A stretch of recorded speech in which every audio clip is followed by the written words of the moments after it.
Welcome to Heartspeak Podcast, episode 281, Spiritual Transformation, Dissolving to Evolve. Well, hello there, wherever you are in the world. It's good to be back with you, and I hope you're enjoying this very active time in February with all these different planets meeting up with Pluto. And thank you, Veronica, for asking me to perhaps do a podcast on spiritual transformation, and here it is. It's a very big subject. And what I'm really just going to do is to show some highlights of different ways in which different cultures over thousands of years have looked at spiritual transformation and how that can affect us now. What do we need to learn from them? So first of all, we have to say, well, what is spiritual transformation? Great word. So transformation is definitely what we're all going through.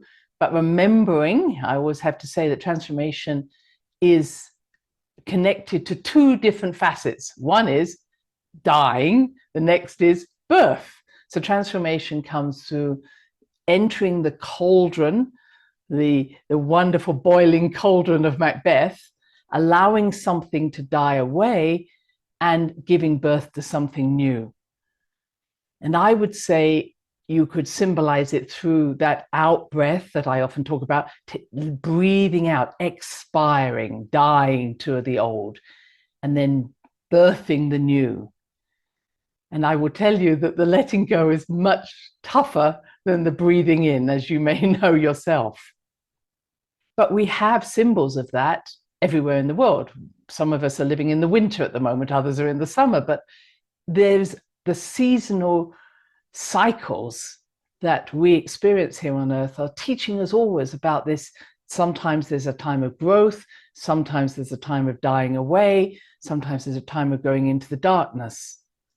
And this idea of a trinity rather than just two phases, growth and death, is really important, because in that moment of darkness, which I often relate to the 3 days around the new moon, we call them the 3 dark moon days, or you could see it as a time around the solstice, the winter solstice, especially when we just have 3 days of the sun being still. Those moments of stillness or settling into the gap, whatever words you want, are really important. We would say it's almost the stop at the end of a sentence or the gap at the end of a breath. We're out, and we just hold our breath out before starting again. So there are many different ways that we are being impacted by this transformational word that is part of spiritual transformation. I think sometimes we get caught up in the spiritual bit and we go, wow, yes, I'll be spiritual. But we kind of skip over the transformation word. Whereas this is the real word that tells us the action and what do we need to do to be spiritual. And so this idea of following seasons, following the moon, following our own breath, following our own day and night are really important to us. Recognizing, as I say, it's a trinity. There's 3 phases, not just 2. And that's why the feminine, the 3 faces of the Great Mother, the Virgin Mother Crone, have always been seen as the feminine being present at times of transformation. So we hear about, yes, the feminine is returning. This is important at this time. Well, that really tells us, wow, we're in a point of transformation if the feminine's returning. And this has been true in over thousands of years. You've seen this rise of the feminine at times of tremendous civilizations changing, sometimes dying away. But this return of the feminine at these moments is really telling us, wow, we're in for a big transition. And the virgin part, just to say, is the growth part, and it connects for women to their estrogen or their estrogen cycle. The mother part is the progesterone part of the cycle. And then the crone part, the part that is really the most powerful in that process of death and rebirth, is connected to the time of a woman's moon time or period. So these are very inherent in all of us, especially if we're women, but you don't have to be a woman to follow these cycles. But it's really helpful when we do. And when we're out of touch, when we're trying to, let's say, create something new, at a time when the moon is waning, we're going to have problems. So the best time is between the new moon and the full moon, which is where we are at this present time. So it's really recognizing, we often talk about these cycles inside ourselves, but when we can get in rhythm with ourselves, in rhythm with our body, in rhythm with the cycles, we have a much easier life. Okay, so then we look at what does it mean to be spiritual? And I have difficulties with that word because it's often related to, well, this person meditates a lot, which I'm very happy for, but it doesn't necessarily, in my mind, allow them to experience themselves, as I would say, as a more conscious being. So I relate back to a friend of mine who was a medium who said after many years of working as a medium, he sees people coming in on one level of consciousness and going out at exactly the same level of consciousness. And why does he say that? Because the word consciousness comes from skire, which is to know. And the question is, do you know yourself? Of course, this was above the Apollo's temple in Delphi in Greece. No man, know thyself. Didn't necessarily have a gender attached to it, just know thyself. So what we're really saying is that spiritual transformation, spiritual growth comes from the ability to know ourselves. And how do we know ourselves? How do we become more conscious of ourselves? We become more conscious by not only being creative, expressing something into the world, and that's where we often stop. It's like, oh, wow, look what I've done. The other part of the cycle, I'd say that progesterone cycle, that waning moon is, and how by doing that do you know yourself more fully? Now, we could say, how did you grow through that? How did you nurture your soul? What did you learn? And this again means that we have to become conscious of our creations. In other words, I can't just say, well, that happened. I don't know why it happened. It's just fate. And obviously I was a bad person, whatever. No, start with the premise that you as an amazing human being, spiritual human being, chose the path that you are on at this moment in this life and the events that you would have to know yourself more fully. And I know this isn't what we all want to do. We just want to we talk about all our successes or talk about all our failures. None of that matters. What matters is, and how did you know yourself more fully because of this? That is what is going to build your Jed pillar. This is the pillar, we call it the Kundalini, but the Kundalini is the energy. But the Jed, the D-J-E-D, from the Egyptian understanding, some of you may have seen a Jed pillar in Egypt, is the same as the building of the Jedi Knight. That's where they received that information from for Star Wars. So we're building a Jed pillar. So every time we bring back the wisdom, the light from our experiences, our pillar of light is becoming stronger. And hey, in the end, we become enlightened. All right, so all the time we are enlightening ourselves. Now, I just want to say that I don't think actually you're ever fully enlightened, because the universe is constantly creating itself and changing and expanding. So I think it's a constant enlightening experience. But what we're doing is bringing light back to ourselves. We are feeding our soul, our body, our DNA with wisdom. And every time we gain wisdom, and wisdom is knowledge in experience, or experience knowledge, we build our light. And some of you may know that we have a light body inside us, and that light body emanates this physical form that I call my physical body. And that physical body you could see as a spacesuit, if you want, or a skin suit that is perfectly designed to have an experience here on Earth. Stay with me. This is really way out there, but also I hope very interesting for you. So our physical form is perfect for our experiences. Even if you might say, well, I came in with some genetic problems, or I have this, perfect for what you came here to do. And it was created by the etheric body that lives underneath the physical body, I might say, and is the blueprint for your physical form. So your soul said, okay, what does Christine need as a perfect form for her existence, this life? And this is what I ended up with. And you might look at yourself in the mirror and say, wow, I'm a really strange shape and whatever. But everybody's, your physical body is in perfect harmony with what is known as the golden mean, the golden ratio, the 1.618 ratio. So you're looking at the fact that everything is in a ratio of what we call phi, PHI, and that phi ratio is expressed throughout my body. In other words, my belly down to my umbilicus down to my feet is 1.618 longer than my navel up to the top of my head. Everybody's in perfect proportions. And why is this important? Because thigh, PHI, is actually the creative energy. The pineal gland is also shaped like a pine cone that also expresses this golden mean. So as we build our Jed pillar, we are firing up our little pineal gland to be able to experience more and more of who we are. So we always only experience that which we're able to cope with. I'm giving you different ways in which the ancient people have always understood spiritual transformation. And you can hear it's maybe much deeper than you thought. It isn't about how many books I've read or how often I meditate or which courses I've gone to. None of that in many ways makes any difference. It's all essential. It's an outward expression of yourself. But the ultimate is, and how did I grow because I went on that course?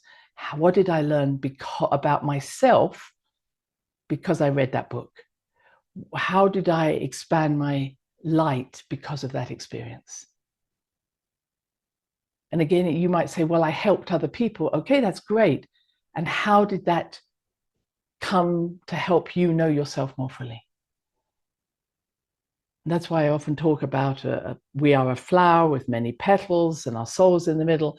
And each of those petals needs to be opened in order to experience enlightenment. So doing the same thing within one petal where you're not growing and you're not nurturing yourself and nothing's changing because you just know how to do this really well and you've got all the PhDs in it, you've stopped growing. So when you stop growing in a petal, move on, go to another petal. And that's why my friend said, people just come in on one level of knowing about themselves and go out at the same level. And you might say, no, I've been and I've done this. Yeah, but nothing's changed inside you. That self-reflection is an essential part of spiritual transformation. And then we are, as I said, building our enlightenment. Now, again, I want to be enlightened. I want to have that halo around my head that I see in some of the images of past masters, etc. That's that light coming up. But the fact of the matter is that enlightenment is actually building our light body. Now, if you were brought up with a Christian understanding of the 3 days of Jesus's or Yeshua's death, he died on the cross, he went into the underworld, which was the tomb or the womb, the cave, and then he came out the other side in his light body. And he said to, I think, Mary Magdalene, don't touch me because I'm in my light body.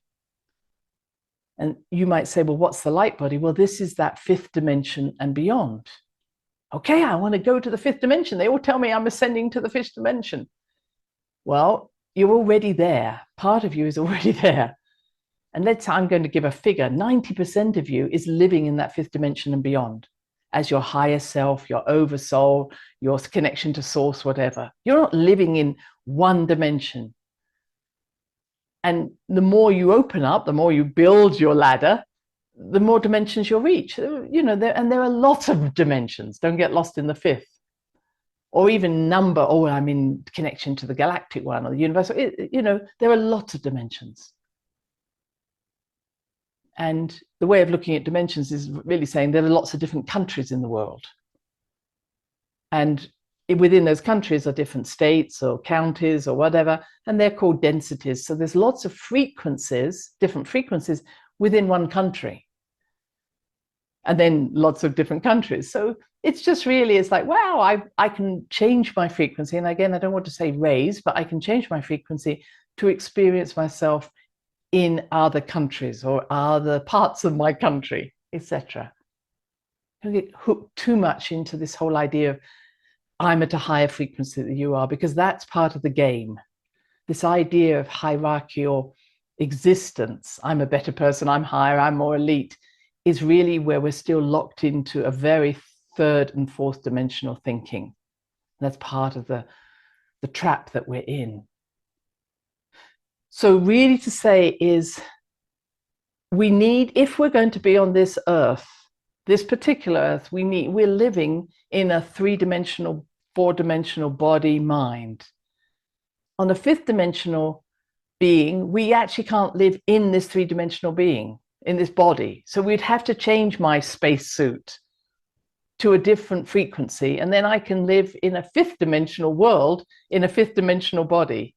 So changing our frequency, and I will say raising it, making it more refined, allows us to experience the world, Gaia, in a completely different way that many times we call her on a third dimensional. So it's again, okay, yes, I might know the frequency of where I live in this city, but if I travel to another state or another county, then I experience a different frequency. Again, it doesn't make one right and one wrong. But every time we change our frequency, we gain access to other places. And again, I'll use it with other towns, other cities, other countries. And so it's really about freeing ourselves from where we think this is it. And so when we say the world's in a terrible place or nothing's happening, that's when we're really seeing it through these very, I'll say, lower astral mindset. But when we maybe allow ourselves to be free of that for a moment, and you might have had those experiences, you see a sunrise or you see a rainbow, you see something and you're going, in this world, there is only this amazing rainbow. There may be other things happening. And it doesn't mean you're saying, oh, I'm in denial about the wars and the suffering. It's just that in this moment, I'm existing in another frequency. And what I'm really telling myself is there isn't just one. I can actually make a choice as to which one I prefer. And it doesn't deny the others. It's just saying, that's great, but it's not mine. And again, I'm not looking necessarily at wars, but you may have come up against this with family and friends. I'm really happy that you're doing what you're doing. It's just not my way. And that's this Aquarian energy, Pluto in Aquarius. Love what you're doing. Have a great time. Discernment. I'm going to go in another frequency. And that's what's happening to us all at the moment. So looking at this spiritual transformation, I'm going to go to those next words that say dissolve to evolve. So if 90% of us is living in fifth dimension and higher, and we've got 10% who is having this experience, and why do we bother? It's because at this moment, our soul needs a physical body, an alchemical body like we have, and an alchemical earth in order to evolve. And I understand the Syrians, those from Sirius and those from the Pleiades, also have a humanoid-like body, which is an alchemical vessel, which is the perfect vessel for transformation. So when we see humanoid ETs, you're really telling yourself, you also need this particular form in order to evolve. But there are many other species that don't need to be in this particular form to evolve.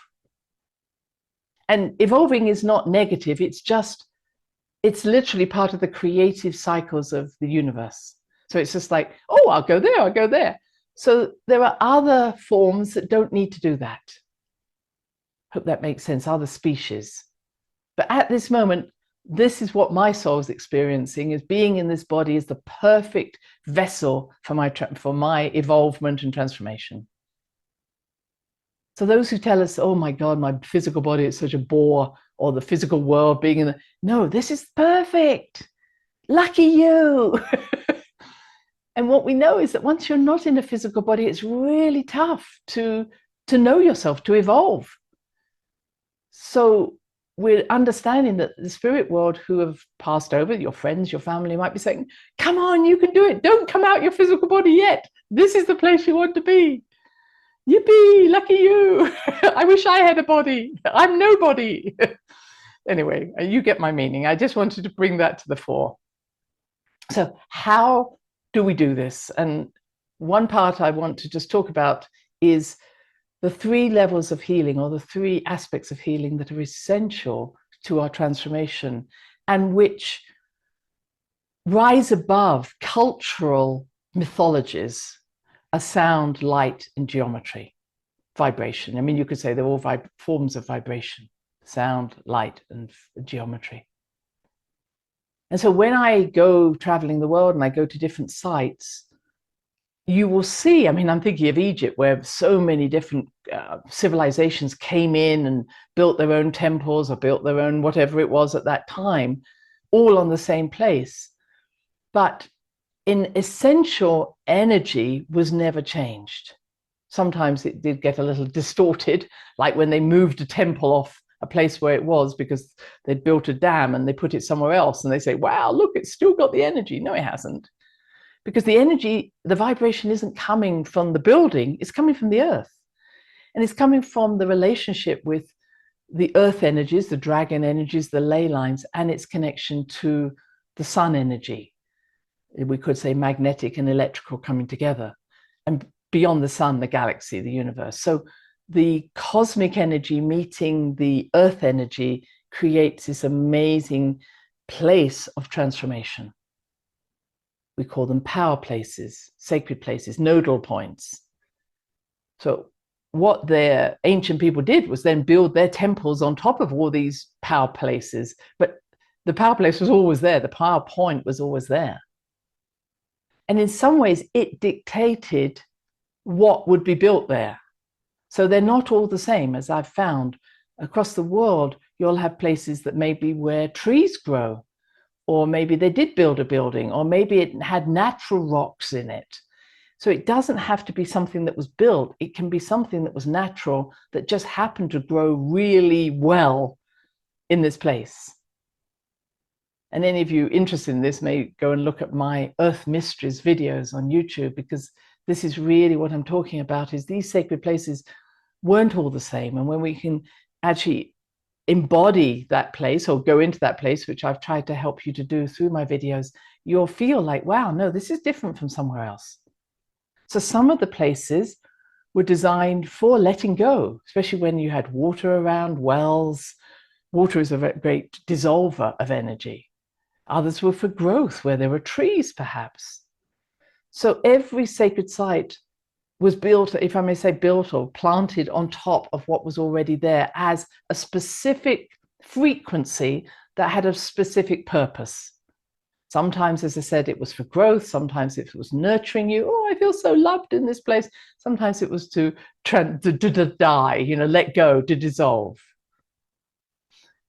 So what we now understand is, let's say, sound vibration. And I talk about this in my Fascinating Mysteries Part 2, how many places were built with using specific stones on specific sites with specific designs to be able to magnify a specific sound that would have effect on us. It wasn't saying this was a better sound than this sound. Each sound would be very specific. And we have a range. Of course, we can say A, B, C, D, E, F, G. There are these different sounds that are there. But what we understand, there's a bigger scale, a scale that probably has about 24 notes in it.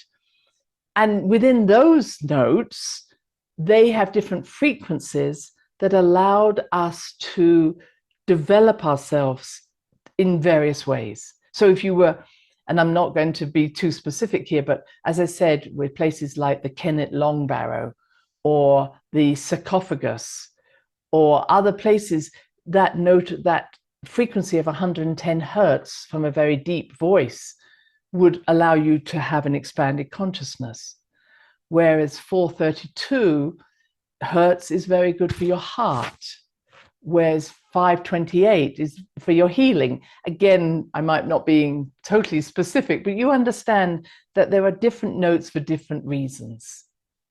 And you may feel that you go to a place and you feel, wow, that's really lighting up my base chakra, where another place may light up your top of your head. And also someone sounding, sometimes someone's deep voice will sound and bring a light some part of me, where someone's high voice would do something else. And this is why people are so interested in Tibetan bowls, because they have the whole range, or crystal bowls, or tuning forks. It isn't one sound that's going to affect you, but you'll certainly feel the effect of different hertz, different frequencies on your body, and you'll know what you need. And at the same time, color does the same thing. So different colors, different shades of colors wake us up. So being aware of just the power of color to heal. And this was all understood by the ancient people. So as I said, they built their different caverns, caves, tombs, wombs, with a different idea about this is the tone we want to experience. And I won't go into how they did that. Often it was by the stone they used or this type of design. It's so extraordinary. But I was listening to Robert Edward Grant, and he talked about how the different slopes of the 3 pyramids in the Giza Plateau, when he looked at the slopes and he thought, why are they not all the same slope? He found that these matched up to these frequencies I've been talking about. And then you look at how the Great Pyramid is seen to have the exact proportions that are in ratio to the radius of the Earth, or the distance of the Earth from the sun. Or, I mean, if you want to look more deeply into that, go into Graham Hancock's work. But extraordinary precision. And you have to ask, well, how on earth did these people, whether it was 5,000 years ago or much further back, know what the radius of the Earth was, or know the distance from the Earth to the sun, or to the radius of the moon? How do they know all of this? And that you will see that in all sites around the world, they have these figures, like 108 is often a figure, or 72. And 72 is the number of years it takes for our Earth to pass through 1 degree of the precession of the equinoxes. It takes 26,000 years. How do they know? 72 appears in so many different ways. Of course, 144. You can go on forever. So understanding that, you might say, well, these are just numbers. I'm not a mathematician. No, they have a vibration. And the vibration of color, the vibration of infrared, which is healing of our body, the vibration of ultraviolet that wakes us up, the vibration of sound is obvious, but it's not the sounds you hear with your ears. It's the vibration that impacts you. So you might say, oh, I can't hear anything. No, but our hearing is very limited, as is our vision. But the rest of us is feeling the vibrations. And then we get into shape, as I'm already talking about, the pyramid, but the hexagon, which is the balance between the masculine and feminine, the most the safest or the most stable structure, therefore found in beehives.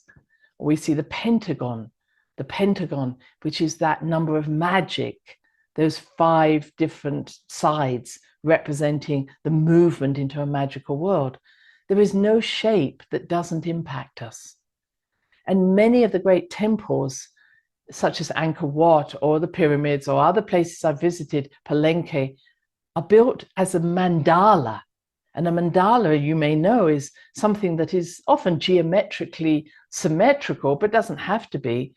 But these mandalas are ways in which our consciousness is changed because of the shape. So you might go to somewhere that's very sacred and you go, wow, this is really lovely. But you're walking the path of initiation.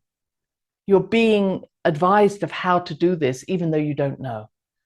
So looking at a mandala or looking at a sunflower, looking at something that's beautiful, you don't know why, but it's raising your frequency, it's changing your frequency. And the reason is that sound and vibration and color and geometry are all symbolic. They're archetypical symbols, as Jung would say. So they enter in through our right brain, not our left brain. So they bypass the left brain. So the right brain, being more your more intuitive self, your more feminine self, is really saying, I don't know why I like this, but I do. So all the time we're being impacted by these symbols, these sounds, these colors in your backyard, in your garden, color of the birds. But we are only seeing such a small part of what they're actually showing. What we understand is that most birds can see the ultraviolet feathers of other birds. We don't. We see them as a brown bird or a black bird or whatever. But they are giving off colors that our eyes can't see, but our intuition, our psychic abilities are picking up on, our vibrational body. And this is what's fascinating me. It's my research at the moment, is what part of me is knowing this? How does that relate to my understanding of an aura or a sensitivity or my resonance, my psychic abilities? So these are the things that we need to become aware of. And of course, what I'm saying is, when you resonate with something, I don't know why, I just love going back to that temple, or I love visiting that place, or that rock means something to me, or that tree, or I love listening to that music. And then later on, a few years on, you'll say, oh, I don't like that music. Why on earth did I like it? I remember getting caught up in a piece of poetry, and I felt everybody should hear this poetry because it was so amazing. Now I read it and it's like, oh, it doesn't really mean anything. So each of us at different times in our life are awakened by somebody's story, something that we're reading, something we're hearing, and that takes us to that next level. And being aware of following that which lights you up, finds your passion, is really important to your spiritual transformation. My last thing I want to say is this dissolving. So as I mentioned at another time, we live in, or many people talk about us living in, a simulated world, in a bubble, a matrix. And I want to say, once again, there are many matrices. It's not just one, but the matrix is describing the nest, the pattern in which you are born into. But as I found out with the Egyptians, and I talked about with Bridge last time, or a couple of times back, they were both had the ability, these netters, this understanding of the teachings of Bridge, were to teach us how to escape the net. And the net is really just this bubble, or this world in which we believe, here's the rules, this is how we have to live, this is the way the world is. And so it also ties into what our personality is really fixated on. I've got to make money, I've got to have a house, I've got to have children, I've got to take care of this, I need to. So whatever it is that our personality is creating in the world, so here I am, I'm creating this book, we're also living in a world where, and I'll say this particular bubble, where there are rules, and this is how you're going to succeed, or this is what your purpose is. And those rules are the patterning of this holographic world we're living in, that doesn't serve us, because it often creates a stagnation, a net, a sense of we can't escape, there's no freedom. But we don't know it. We just keep doing the same thing, thinking we'll get a different result. So many of the traditions talked about how to escape the net, how to step away from the illusion that our very reasoning for being here is to fulfill our spiritual destiny, climb the ladder, walk the path. And breaking out of that brings us back into the here and now first. So we say, okay, everything is existing now, rather than I'm driven by my past or my fear of future. And that we recognize, yes, my purpose was to do this, but it wasn't only that, it was to find myself through my purpose. So when we get lost in, this is what I came here to do. No, you didn't come here to do. You created that holographic reality in order to know yourself. I hope that made sense. So many traditions, as you know, gave up everything, so that many, I became a nomad. I had no money. I had no food.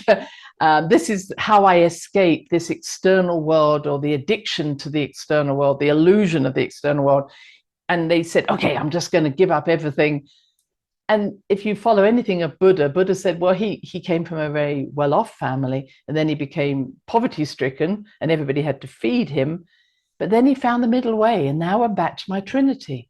And he said, there's a middle way. It's not about having everything, nor is it having nothing. It's not being attached to any of it. So you can do it, you can learn from it, you can embody it, you can have the experience of it, but it's not you. Because being in the poverty state is another you, having nothing. I am this person who has nothing. Well, now you're making a statement again about who you are. So it's very interesting how we are being identified at the moment. I'm a, whether it's your color, gender, culture, whatever, man, woman, we're being forced to say who we are, when actually that's all that's doing is cementing ourselves in external and physical identities that take us away from our trueness. Now, again, it's not like saying, I am nothing, I am nobody. No, you are. I am expressing myself through this personality, this petal called Christine, but it's not who I am. So you've got to do both. And I know that's a bit tricky, but it's like not getting attached to either. Even if I said, I'm a very spiritual person, oh, now we've got another identity. I believe in this, oh, another identity. So our beliefs are all the identities. What I want to say is I'm expressing myself in this way at this time, but it is not who I am. And that's the trick. So that if you look at the Egyptians and others, they also had this, how do we dissolve ourselves to evolve? And many a time they would take us back to our elemental selves. And this is one way I would say to do it is, I am the light that has brought all these elements together to experience myself as this personality called Christine. So experiencing yourself through the forces of nature, as I learned so much with the netters and bridge, it's really saying, my wind is doing this today, my air is doing this, my water is doing this.